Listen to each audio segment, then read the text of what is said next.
Everyone, स्वागत है आप सभी का आपके अपने YouTube चैनल इजी फिजिक्स वाला क्रांति मैम के साथ। मैं हूं आपकी मामिला क्रांति और क्योंकि मैं आप सभी बच्चों के लिए लेकर के आ रही हूं माइंड मैप की सीरीज, जिसमें सारे चैप्टर्स के माइंड मैप में आप लोगों को कंप्लीट करवा रही हूं लास्ट मिनट रिवीजन के लिए। मोस्ट इंपॉर्टेंट चीज, फास्ट रिवीजन आप कर सकते हो, इसलिए इस वीडियो को शुरू से लास्ट तक देखना बहुत जरूरी है। वीडियो का कोई भी पार्ट मिस नहीं करना और मेरे साथ साथ पूरे चैप्टर का ये माइंड मैप जरूर ड्रॉ कर देना। आज जो चैप्टर हम कवर करने वाले हैं, कैपेसिटेंस चैप्टर हम करने वाले हैं, मोस्ट इंपॉर्टेंट चैप्टर है। इससे बहुत सारे क्वेश्चंस आप लोगों को मिलेंगे और क्योंकि ये वीडियो जो है वो सीयूईटी, नीट और जेडब्ल्यू सभी बच्चों के लिए है, तो आप सभी बच्चे इस वीडियो को अंत तक के जरूर देखेंगे। शुरू करते हैं कैपेसिटेंस का यहाँ पर माइंड मैप। तो कैपेसिटेंस यानी कि धारिता, देखो भाई बहुत ज्यादा वेटेज होता है इस चैप्टर का, अच्छे खासे क्वेश्चंस आते हैं। कैपेसिटेंस धारिता चैप्टर की हम बात कर रहे हैं। ओके, ये कर लिया हम लोगों ने। ओके, सो सबसे पहले जो है हम यहाँ पर इलेक्ट्रिक पोटेंशियल के बारे में जान रहे होते हैं। और बेसिकली होता क्या है कि अभी हम किसी भी क्या है कि कंडक्टिंग या नॉन कंडक्टिंग प्लेट को अगर हम क्या करते हैं, चार्ज देते हैं, तो उस प्लेट में क्या है, इलेक्ट्रिक पोटेंशियल क्रिएट होता है, इलेक्ट्रिक फील्ड क्रिएट होता है, इलेक्ट्रिक पोटेंशियल क्रिएट होता है। तो जो बेसिकली इलेक्ट्रिक पोटेंशियल क्रिएट होता है वो आपके जो चार्ज हम लोगों ने दिया है उसके डायरेक्टली प्रोपोर्शनल होता है, राइट। जब हम ये प्रोपोर्शनैलिटी का साइन हटाते हैं तो यहाँ पर हम लोगों को जो है सी वी ये मिलता है। ये सी ही आपका क्या है, जो है किसी कैपेसिटर का कैपेसिटेंस है, जिसको हम धारिता के नाम से जानते हैं। और ये जो सी की वैल्यू है, राइट, ये सी वैल्यू जो है कैलकुलेशंस या आगे चल करके बहुत सारी चीजों में ये बहुत ज्यादा काम आता है। बेसिकली ये कैपेसिटेंस किसी कैपेसिटर का कैपेसिटेंस होता है, मतलब कि जब हम लोगों को करना क्या होता है कि मान लो कि हम लोगों को एनर्जी को जो है स्टोर करना होता है, ऊर्जा को संचित करने के लिए बेसिकली हम क्या करते हैं, यहाँ पर कैपेसिटर्स का यूज करते हैं, जो दो कंडक्टिंग प्लेट्स को एक दूसरे के सामने इस तरीके से पैरेलल कनेक्ट करके मतलब हम क्या करते हैं उनके बीच में एनर्जी स्टोर करते हैं। तो ये सारी कहानी होती है, इसके बारे में आगे जानेंगे, लेकिन अभी थोड़ा बेसिक देख लेते हैं। तो यहाँ पर कैपेसिटेंस यानी कि धारिता, तो यहाँ से आप लोगों को जो इक्वेशन है C = Q/V आप लोगों को ये मिल जाता है कि नहीं। अब क्योंकि V = क्या होता है, W/Q, तो अगर V की वैल्यू हम यहाँ पर रखें तो इस इक्वेशन को हम इस तरीके से भी लिख सकते हैं Q²/W, और इसका जो यूनिट होता है वो होता है फैरेड में, जिसको हम जो है कैपिटल F से रिप्रेजेंट करते हैं। तो ये इक्वेशन आप लोगों का होता है। पोटेंशियल का भी इक्वेशन आप लोग यहाँ पर लिख सकते हैं, V = W/Q हम लोगों ने यहाँ पर जो है पुट किया था, है ना। तो ये आप लोगों का क्या हो गया, कैपेसिटेंस के बारे में हो गया। और बेसिकली जो है अभी हम लोगों ने किसी कंडक्टिंग प्लेट के लिए यहाँ पर कैपेसिटेंस देखा है, और यही कैपेसिटेंस की वैल्यू जो है पैरेलल प्लेट कैपेसिटर के लिए के लिए भी हम देखेंगे। तो मान लो कि जैसे कि कोई कंडक्टिंग प्लेट जिसको हम लोगों ने इस तरीके से चार्ज दिया हुआ है, इसके लिए हम लोगों ने वैल्यू दिया, जैसे कि हम लोगों ने पॉजिटिव चार्ज दिया हुआ है, सेम वैसे ही हम नेगेटिव चार्ज भी दे सकते हैं, राइट। इसके बाद जो है नेक्स्ट हम देखेंगे पैरेलल प्लेट कैपेसिटर।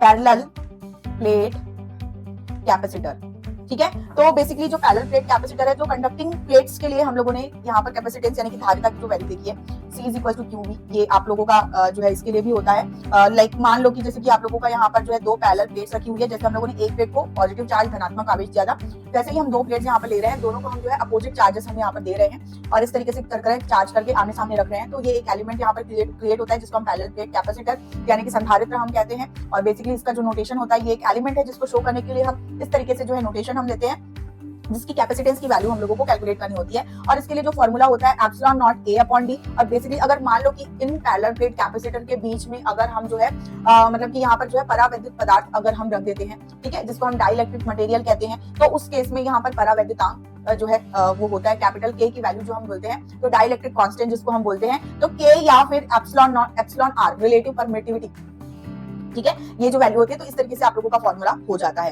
राइट। तो इस केस में जो है आप देख पा रहे हैं कि जो कैपेसिटर है वो आपका जो है प्लेट्स की एरिया, ये आपका क्रॉस सेक्शनल एरिया, और इन दोनों के बीच का जो डिस्टेंस भी यहाँ पर इनके ऊपर डिपेंड कर रहा है। डिस्टेंस के जो है इनवर्सली प्रोपोर्शनल है और एरिया के क्या है आपके डायरेक्टली प्रोपोर्शनल है। तो इससे रिलेटेड आप लोगों को क्वेश्चंस आते हैं, राइट। अब यहाँ पर इस कैपेसिटर में मान लो कि अगर हम एक प्लेट को यूं इस तरीके से रखा हुआ है हम लोगों ने और एक प्लेट को यूं इस तरीके से नीचे सरका दिया, तो पैरेलल वाला पार्ट, ये जो बीच का पार्ट है वो आपका पैरेलल प्लेट वाला पार्ट हो गया। मतलब यहाँ पर जो कैपेसिटेंस की वैल्यू है वो घट जाएगी, क्यों, क्योंकि एरिया कम हो गया है, एरिया हम लोगों ने क्या किया, डाइवर्ट कर दिया, बिल्कुल इसीलिए ही। और मान लो कि दो प्लेट्स हम लोगों ने आमने सामने रखे हुए हैं, लेकिन यहाँ पर चार्ज अगर नहीं है, तो इसका जो चार्ज नहीं है मतलब कि पोटेंशियल भी नहीं होगा, तो इसके लिए जो है पोटेंशियल की वैल्यू भी नहीं होगी, तो फिर कैपेसिटेंस भी 0 ही होगा डेफिनेटली, राइट। तो इसके बाद नेक्स्ट जो हम पढ़ते हैं वो हम कैपेसिटर ऑफ स्फेरिकल कंडक्टर। मान लो कि अगर अभी हम लोगों ने जैसे कि इस तरीके से जो है एक मान लो कि कोई रेक्टेंगुलर प्लेट हमारे पास है, तो उसके लिए हम लोगों ने देखा। अब इसके बाद जो है मान लो कि स्फेरिकल कंडक्टर के लिए हम देखें, ये इस तरीके से हम ये लिख लेते हैं पहले, कैपेसिटेंस ऑफ स्फेरिकल कंडक्टर, ठीक है, ये कंडक्टर लिया और स्फेरिकल कंडक्टर में ये जो चार्ज है बिल्कुल इस तरीके से डिस्ट्रीब्यूट होगा। इलेक्ट्रोस्टैटिक चैप्टर में आप लोगों ने ये जरूर देखा है। और इसके लिए जो वोल्टेज की वैल्यू होगी 1/4 पाई एप्सिलॉन नॉट, और कितना चार्ज है यहाँ पर, आवेश कितना है, कैपिटल Q अपॉन R। और इसके लिए C की जो वैल्यू होगी वो Q by V epsilon naught A by D, इस तरीके से। तो Q बाई V जो है आपका ये कंडक्टिंग प्लेट के लिए, जब हम इसको जो है इसके अक्रॉस मान लो कि कोई पैरेलल एक और स्फेरिकल कंडक्टर जब रख देते हैं, तब वहां पर epsilon naught A by D वाला फॉर्मूला आएगा। फिलहाल तो ओनली Q बाई V, क्योंकि एक कंडक्टिंग प्लेट है ओनली अभी के लिए, ठीक है।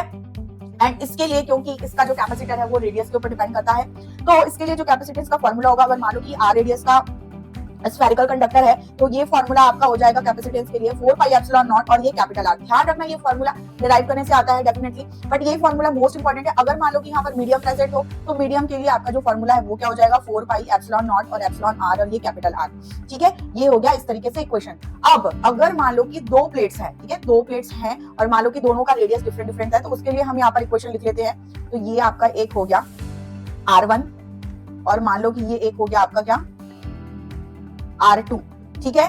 ये हो गया आपका, मान लो कि इसको हम लोगों ने सेकंड वाले जो प्लेट है इसको हम लोगों ने क्या कर दिया, ग्राउंड कर दिया, ठीक है। तो इसके लिए जो कैपेसिटेंस की वैल्यू होगी Q by V is equal to क्या हो जाएगा, 4 पाई एप्सिलॉन नॉट। और यहाँ पर क्योंकि हमारे पास दो अलग अलग प्लेट है, तो यहाँ पर रेडियस के प्लेस में जो हमारा वैल्यू हो जाएगा R1 into R2 upon R2 minus R1। में भी आप लोगों ने ये फॉर्मूला कहीं पर देखा होगा कि एक स्फेरिकल का जो रेडियस है वो A और दूसरे का B, तो यहाँ पर AB into AB upon B minus A करके सेम फॉर्मूला आपको देखने के लिए मिलता है। तो नोटेशन अलग अलग है, फॉर्मूला वही है, बट ये मोस्ट इंपॉर्टेंट फॉर्मूलाज मैं आप लोगों को बता रही हूँ, और खासकर कॉम्पिटिशन एग्जाम के बच्चों के लिए तो बहुत ही ज्यादा जरूरी है ये फॉर्मूला।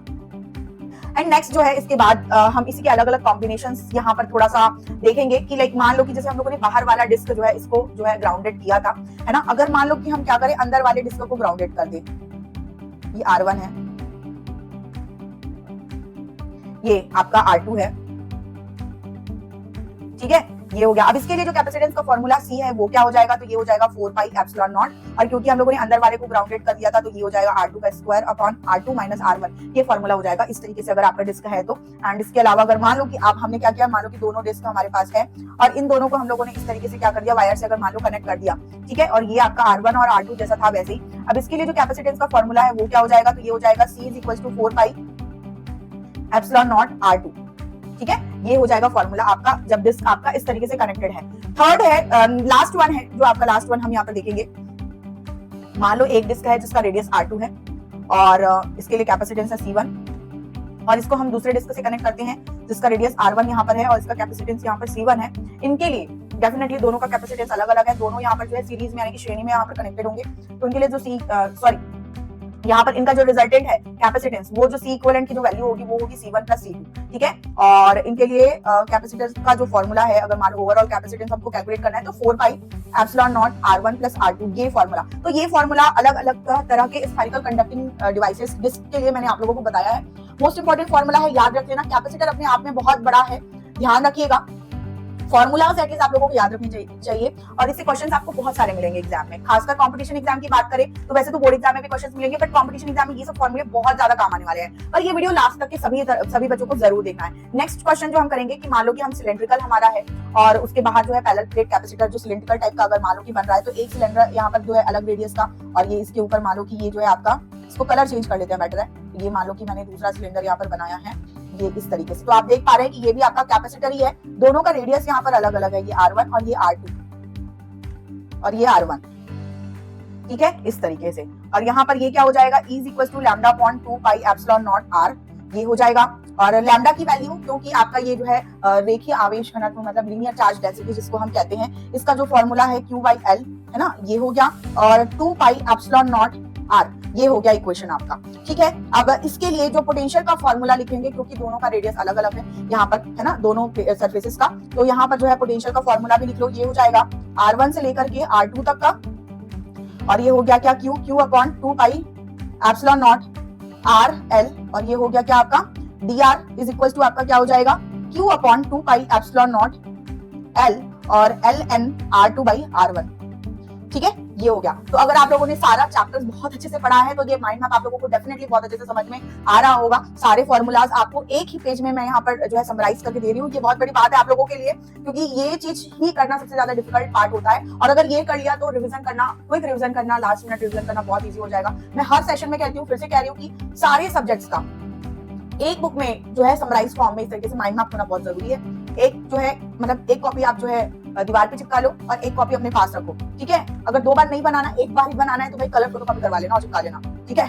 थोड़े कामचोर बच्चे भी होते हैं क्योंकि, है कि नहीं। चल नेक्स्ट जो है हम यहाँ पर कैपेसिटेंस का फॉर्मूला लिखते हैं, तो C equals to Q upon V, और ये आगे हो जाएगा क्या 2 pi epsilon naught L upon log B R2/R1। तो ये हम लोगों ने जो है सिलिंड्रिकल टाइप के लिए जो है ये सारे फॉर्मूलाज जो है वो देख लिए, ठीक है। चलो तो ये सारा कुछ हो गया है हमारा।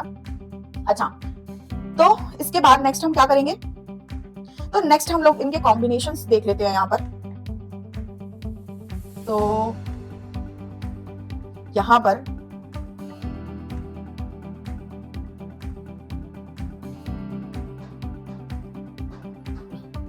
नेक्स्ट हम कॉम्बिनेशंस बना रहे हैं कैपेसिटर के।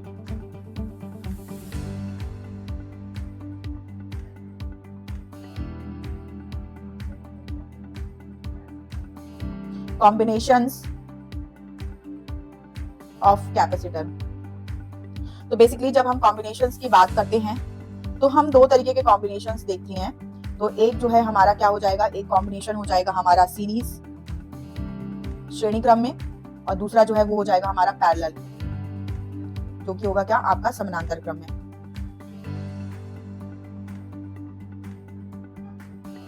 पैरेलल समानांतर क्रम में, ठीक है। ये हम लोगों ने लिख लिया। अब जब सीरीज कनेक्शन की बात आती है तो बेसिकली जैसे कि हम लोगों ने पहले ही देख लिया था कि कैपेसिटर हम बनाते कैसे, ड्रॉ कैसे करते हैं, ये हम लोगों ने देख लिया था। मान लो कि सीरीज कनेक्शन में है तो यूं इस तरीके से हम 2 कैपेसिटर C1 और C2 को यहाँ पर कनेक्ट कर रहे हैं, और इनका जो है हम लोगों को रिजल्टेंट परिणामी यानी कि इक्विवेलेंस जो है यहाँ पर कैलकुलेट करना होता है। तो इसके लिए जो फॉर्मूला होता है 1/C equivalent is equals to 1/C1 plus 1/C2, इस तरीके से हम लोगों को कैलकुलेट करना है। प्लस अगर मान लो कि n नंबर ऑफ है तो n नंबर ऑफ के लिए आपको इसी तरीके से करना है। मान लो कि 2 ही है, 2 के लिए आप जो है ये इक्वेशन इस तरीके से लिख सकते हो कि C equivalent is equals to C1 C2 upon C1 plus C2। अगर मान लो कि सिर्फ 2 ही है, 2 से ज्यादा है तो आपको 1/C equivalent equals to 1/C1 plus 1/C2 plus 1/C3, इस तरीके से ही आप लोगों को कैलकुलेट करना होगा। और बेसिकली जब हम यहाँ सीरीज कनेक्शन की बात करते हैं तो सीरीज कनेक्शन के लिए जो हमारा इलेक्ट्रिक चार्ज है, आवेश जो है वो हमारा सेम होता है, क्योंकि इलेक्ट्रिक चार्ज जो है ट्रांसफर हो रहा है इस तरीके से। लेकिन अगर हम पोटेंशियल की बात करें तो लाइक अगर मान लो कि इन कैपेसिटर्स को हम किसी बैटरी के अक्रॉस कनेक्ट करते हैं तो बेसिकली यहाँ पर V1 और V2 दो अलग अलग क्या होंगे, कैपेसिटेंसेस होंगे। तो चार्ज की वैल्यू सेम है, कैपेसिटेंस अलग है, तो इसलिए Q1 is equals to C1 V1 और ये C2 V2 यू इस तरीके से होगा। और यहाँ पर जो टोटल वोल्टेज है वो आपका क्या होगा V1 प्लस V2, ये इस तरीके से, ठीक है। तो ये हो गया। अब नेक्स्ट जो है, अब पैरेलल कॉम्बिनेशन की अगर हम बात करें तो पैरेलल कॉम्बिनेशन के केस में आपका क्या होता है कि आप कैपेसिटर्स को इस तरीके से एक दूसरे के पैरेलल में कनेक्ट करते हैं। तो लाइक मान लो कि n नंबर ऑफ कैपेसिटर्स आप यहाँ पर कनेक्ट कर रहे हो, या फिर 2 कैपेसिटर्स, तो एक C1 और ये C2 और ये Cn तक के अगर मान लो कि गया। तो बेसिकली पैरेलल के केस में क्या होता है कि पैरेलल के केस में जो आपके वोल्टेजेस है वो क्या होते हैं, सेम होते हैं। तो सबके लिए वोल्टेजेस सेम होते हैं, और जो इलेक्ट्रिक चार्ज यानी कि जो आवेश है आपका वो क्या होता है, डिफरेंट होता है। तो इसलिए यहाँ पर आपका जो इक्वेशन है वो क्या हो जाएगा, V is equal to Q1 upon C1 Q2 upon C2, क्योंकि सबके लिए वोल्टेजेस सेम है और चार्जेस आपके अलग अलग है। और यहाँ पर जो है V equals to V1 plus V2, ये तो सेल्फ अंडरस्टूड है, तो ये वाला इक्वेशन लिखने का जरूरत नहीं है। लेकिन इसके लिए जो है कॉम्बिनेशंस के लिए जो यहाँ पर परिणामी तुल्य या इक्विवेलेंट कह रहे, तो C इक्विवेलेंट की वैल्यू क्या होगी, तो C इक्विवेलेंट की वैल्यू होगी C1 प्लस C2 प्लस अगर n नंबर ऑफ के लिए तो ये आपका हो जाएगा। तो ये हम लोगों ने देख लिया कैपेसिटर के लिए जो है पैरेलल कॉम्बिनेशन, ठीक है। नेक्स्ट जो है हम लोगों को इसके लिए बात करनी है कि मान लो कि अगर हमारे पास n नंबर ऑफ यहाँ पर कनेक्टेड है क्या सीरीज में और पैरेलल में, श्रेणी क्रम में और आपका समानांतर क्रम में। तो मान लो कि n number of capacitors connected है और सारी की वैल्यूज अगर आइडेंटिकल, अगर सेम वैल्यूज है, ठीक है, C1 equal to C2 equal to C3, सभी वैल्यूज अगर सेम है तो n आइडेंटिकल कैपेसिटेंसेस के लिए आपको क्या लिखना होगा, तो यहाँ पर मैं लिख दे रही हूँ n आइडेंटिकल कैपेसिटेंस के लिए। तो अगर हम सीरीज की बात करें, सीरीज के केस में ये आपका होगा क्या C/N, और पैरेलल के केस में ये NC, ठीक है। ये आपका क्या हो गया, आइडेंटिकल कैपेसिटेंसेस के लिए हो गया। नेक्स्ट हम देखेंगे कि इन कैपेसिटेंसेस के लिए एनर्जी की वैल्यू क्या होती है, ठीक है। तो एनर्जी का फॉर्मूला हम यहाँ पर देख लेते हैं, ये हो जाएगा आपका एनर्जी। तो बेसिकली भाई ये डिवाइस, ये एलिमेंट जो है वो आपका एनर्जी स्टोरिंग एलिमेंट ही है, एनर्जी स्टोर करने के लिए ही हम बेसिकली यूज करते हैं। और एनर्जी के लिए जो फॉर्मूला है आपका वर्क डन से ही आएगा। तो जो बेसिक कॉन्सेप्ट है आपका, जो आप लोगों ने ये बेसिक कॉन्सेप्ट पढ़ा था, V is equal to W/Q, यहीं से आपका एक फॉर्मूला आएगा कि जो work done W is equal to आपका क्या हो जाएगा, Q इंटू V। और वहां से ही मान लो कि जैसे कि लाइक ये W is equal to Q into V, और डेफिनेटली अगर हम लोगों को कैलकुलेट करना होगा तो स्मॉल पार्ट के लिए हम लोग कैलकुलेट करते हैं, तो ये आपका dW is equal to Q dV, इस तरीके से इक्वेशन आपका हो जाएगा। और यहाँ से आपका क्या हो जाएगा, W इज इक्वल टू मान लो कि हम चार्ज दे रहे हैं 0 से लेकर के Q तक का, तो ये Q/C और ये हो गया आपका क्या, डी क्यू। इस तरीके से इसको अगर हम सॉल्व करेंगे तो ये 1/c is equal to Q square by 2 और ये 0 टू क्यू, इस तरीके से। तो ये इसका सॉल्यूशन क्या हो जाएगा, यहाँ पर w इज इक्वल टू आपका इक्वेशन हो जाएगा क्यू स्क्वायर बाई 2c। ठीक है, तो ये W जो है वर्क डन, यही आपकी क्या है, एनर्जी है, जिसको हम क्या करते हैं, U से भी डिनोट करते हैं, राइट। तो ये एनर्जी के लिए हम लोगों को यहाँ पर इक्वेशंस मिल गए हैं और बेसिकली एनर्जी के लिए हम 3 इक्वेशंस लिखते हैं, उसको भी हम टोटली यहाँ पर लिख लेते हैं कि लाइक ये जो U का इक्वेशन होता है हमारा, ये equation q square upon 2c। तो बेसिकली जो हमारा c इक्वल्स टू q मतलब q इक्वल्स टू cv का जो इक्वेशन है, वहां से अगर हमारे वैल्यूज इसकी रखते जाए तो इसको हम इस तरीके से लिख सकते हैं कि 1/2 cv स्क्वायर और ये 1/2 q into v, इस तरीके से हम क्या कर सकते हैं, इक्वेशन लिख सकते हैं। तो ये आपका क्या हो गया, एनर्जी का इक्वेशन हो गया, राइट। अगर लाइक मान लो कि नेक्स्ट इक्वेशन जो हम लिखेंगे वो हम लिखेंगे कि आपके पास मान लो कि कोई कैपेसिटी मतलब कि कोई डिस्क है जिसको अगर हम क्या करते हैं, ग्राउंडेड कर दें। मान लो कि ये आपके पास डिस्क है, इसको हम लोगों ने क्या कर दिया, इस तरीके से ग्राउंडेड कर दिया, तो इसके लिए जो कैपेसिटेंस की वैल्यू है वो क्या हो जाती है, इनफाइनाइट हो जाती है। मतलब c equals to q by v जो हमारे पास इक्वेशन होता है, तो यहाँ पर क्योंकि पोटेंशियल आपका ग्राउंडेड हो गया तो पोटेंशियल जो आपका क्या हो जाएगा, 0 हो गया। तो ये आपका क्या हो गया, q बाई 0 और ये q बाई 0 किसी भी के अपॉन में अगर 0 है तो वो क्या हो जाता है, आपका इनफाइनाइट हो जाता है। तो इस तरीके से आपकी वैल्यू हो जाएगी। कैपेसिटेंस ऑफ अर्थ, ठीक है। अब बेसिकली अगर हम कैपेसिटेंस ऑफ अर्थ की बात करें तो क्योंकि अर्थ जो है एक हमारा स्फेयर होता है ना, तो लाइक जैसे कि सबसे पहले कैपेसिटेंस ऑफ स्फेरिकल कंडक्टर जैसे हम लोगों ने पढ़ा था, बिल्कुल उसी तरीके से इक्वेशन होगा। बट क्योंकि हम लोगों को जो अर्थ का रेडियस है वो हमको पता होता है, तो हम यहाँ पर डायरेक्टली वो वैल्यू जो है वो कैलकुलेट कर सकते हैं। तो यहाँ पर कैलकुलेट करके हम लिख लेते हैं कैपेसिटेंस ऑफ अर्थ, ठीक है। तो इसके लिए जो वैल्यू होती है c is equal to 4 pi epsilon naught r, ये फार्मूला तो हम लोगों ने पहले ही पढ़ लिया है। बट अर्थ का रेडियस क्या होता है, तो डेफिनेटली 6400 किलोमीटर होता है। तो वो वैल्यू फार्मूला में करेंगे, 4 पाई एप्सिलॉन नॉट की value 1/9 into 10 to the power 9 रखेंगे हम यहाँ पर। तो उससे इक्वेशन क्या हो जाएगा, ये c is equal to 1/9 into 10 to the power 9 into 64 into 10 to the power 5, ये इक्वेशन हो गया। इसको सॉल्व करने से आता है वैल्यू 711 माइक्रोफैरेड, ठीक है। तो ये कैपेसिटेंस ऑफ अर्थ की वैल्यू होती है, तो ध्यान में रखिएगा। इसके बाद loss of energy in redistribution, यानी कि ऊर्जा ह्रास, जब हम क्या करते हैं, डिस्क को जो है वापस से अगर हम कनेक्ट करते हैं तो वापस से कनेक्ट करने पर, ठीक है, वहां पर लॉसेस ऑफ एनर्जी यानी कि ऊर्जा का ह्रास कितना होता है और उसके लिए क्या इक्वेशन निकलता है, ये हम लोगों को कैलकुलेट करना होता है। तो ये इक्वेशन मैं यहाँ पर लिख देती हूँ कि ऊर्जा ह्रास, लॉस ऑफ एनर्जी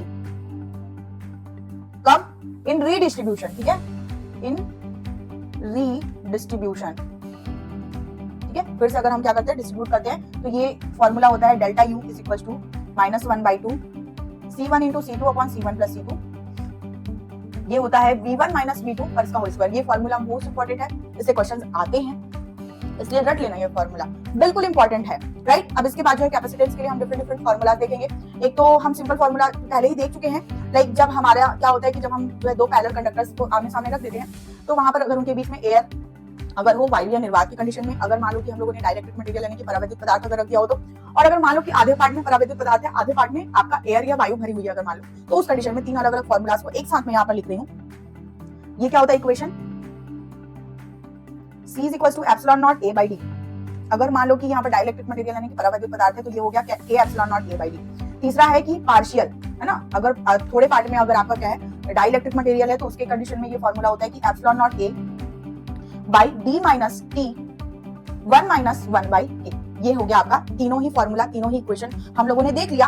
एंड इसके अलावा जो परावैद्युतांक के केस में यानी कि डाइलेक्ट्रिक मटेरियल अगर बीच में भरा हो, तो अगर मान लो कि दो अलग अलग डाइलेक्ट्रिक मटेरियल्स भरे हुए हैं और उनको किस तरीके से अंदर में रखा गया, उसके लिए भी आपका जो मोस्ट इंपॉर्टेंट कैपेसिटर से रिलेटेड जो क्वेश्चन आता है वो कुछ इस तरीके का आता है। आप डायग्राम में समझिएगा कि इस तरीके से मान लो कि ये आपका कैपेसिटर है, इनके बीच में जो है दो अलग अलग तरह के डाइलेक्ट्रिक मटेरियल भर दिए हैं, ये पहला और दूसरा दो अलग अलग डाइलेक्ट्रिक मटेरियल। तो डेफिनेटली दोनों के लिए डाइलेक्ट्रिक मटेरियल की वैल्यू अलग अलग होगी। लाइक मान लो कि इसके लिए K1 होगी और इसके लिए K2 होगी। सारे ही डाइलेक्ट्रिक मटेरियल्स की जो वैल्यू होती है ग्रेटर देन 1 ही होती है, क्योंकि वायु या निर्वात के केस में आपका जो है क्या होता है, K का वैल्यू 1 होता है। तो अगर मान लो कि कोई डाइलेक्ट्रिक मटेरियल यानी कि परावैद्युत पदार्थ अगर हम कैपेसिटेंस के बीच में रख रहे हैं, कैपेसिटर के बीच में, तो उनके लिए K की वैल्यू ग्रेटर देन 1 ही होगी। तो ये भी थ्योरेटिकल पार्ट कॉन्सेप्चुअल क्वेश्चन आप लोगों का आता है। और इस तरीके से मान लो कि आप लोगों का कैपेसिटर के बीच में आप लोगों का लगा हुआ है और यहाँ पर मान लो कि ये आपका टर्मिनल है जिसको आप जो है कनेक्ट कर रहे हो, ठीक है। ये ध्यान रखना कि जो लाइंस है, ये मान लो कि ये प्लस और माइनस हमने इस तरीके से कनेक्ट किया। तो इस तरीके से कैपेसिटर में अगर डाइलेक्ट्रिक मटेरियल मटेरियल भरा हुआ है, तो दोनों के लिए क्योंकि K1 और K2 की वैल्यू अलग है और हम लोगों ने यहाँ पर इसके केस में फॉर्मूला देखा है K epsilon naught A by D,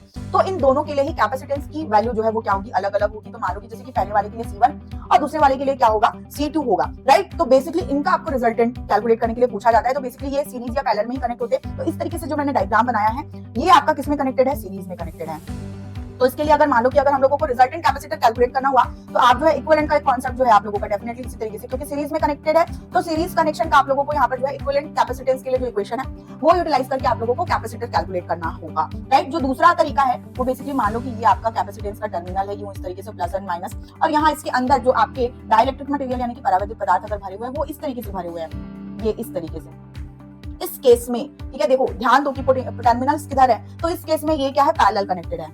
कैसा कनेक्टेड है, पैरेलल, ठीक है। और पैरेलल के केस में इक्विवेलेंस कैसे कैलकुलेट करते हैं, तो C1 प्लस C2, डेफिनेटली दोनों के लिए हमारे यहाँ पर क्या होगा, क्या ये जो K की वैल्यू है ये डिफरेंट डिफरेंट होगी, तो दोनों के लिए C1 और C2 अलग अलग होगा। पैरेलल में कनेक्टेड इस तरीके से कंसीडर किया जाता है, तो ये आपका होगा, है ना। तो सारा कुछ मैंने बता दिया है। अब इसके अलावा एक चीज जो छोटा सा मिस हो गया था कि इस कैपेसिटेंस का जो आपका वैल्यू होता है किस चीज का, जो विमा यानी कि डायमेंशन आपको पूछी जाती है, तो डायमेंशन की वैल्यू आप नोट कर लीजिए, m इनवर्स L की पावर -2 और T की पावर क्या है, T की पावर 1 और A स्क्वायर। तो ये आपका क्या है, डायमेंशन की वैल्यू है। तो सब कुछ आपका यहाँ पर कैपेसिटेंस में कवर करवा दिया है। एक बार मैं आपको पूरा जूम आउट करके रिवाइज कर देती हूँ। सबसे पहले हम लोगों ने कैपेसिटेंस यानी कि धारिता और इसका बेसिक्स हम लोगों ने देखा कि मान लो कि कोई कंडक्टिंग मटेरियल है, कोई चालक है, उसके लिए कैपेसिटेंस की वैल्यू क्या होती है। फिर पैरेलल प्लेट कैपेसिटर के लिए देखा, अगर मान लो कि डाइलेक्ट्रिक मटेरियल यानी कि परावैद्युत भरा हुआ है उसके लिए देखा।